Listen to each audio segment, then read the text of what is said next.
बा तिकडून घे. हे बा इथे राहिले. हा असं दे. येतो मालक, वरच बसा, खाली येऊ नका, पायाला कचरा लागेल. हा.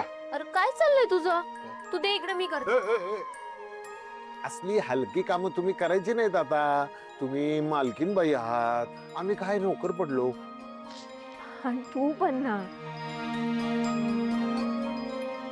ये ना आतमध्ये. हे बापरे.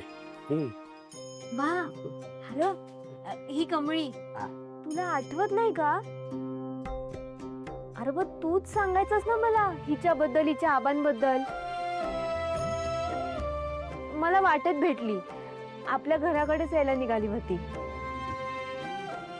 अरे हा हा हा, काल आबांचा फोन आलता औषधं पाहिजेत म्हणून, आणि ती औषधं न्यायला त्यांची नात येणार आहे. अरे देवा, म्हणजे तू आबांची नात आहेस होय? ये ये, बस बस बस बस. मी पाणी कमळीताई, तू इकडं गावाहून मुंबईला एकटी आली? होय, मला की नाही हे शहर लय आवडतंय. लय आवड आहे मला या शहराची, कारण इथं स्वप्न पूर्ण होते.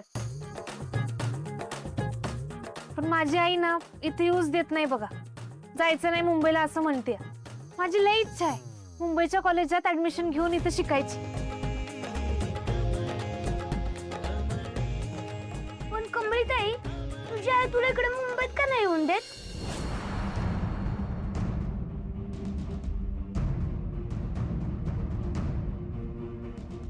अगं कमळीताई, सांग की, तुझी आई तुला इकडे मुंबईत का नाही येऊन देत?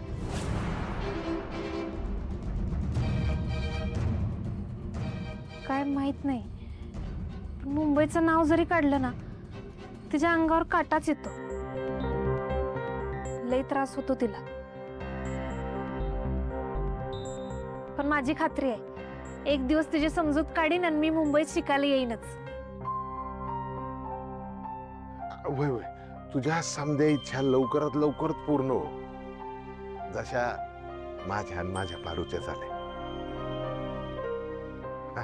तुला सांगू का कमळे, पारूला मी गावाकडनं इथं मुंबईमध्ये लग्न करण्यासाठीच घेऊन आलो होतो. समद मनासारखं झालं.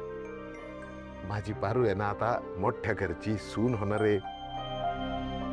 आणि हा, इतकी वर्ष मी जिथं चाकरी करत होतो ना, तिथं माझी पारू मालकीन म्हणून राहणार आहे.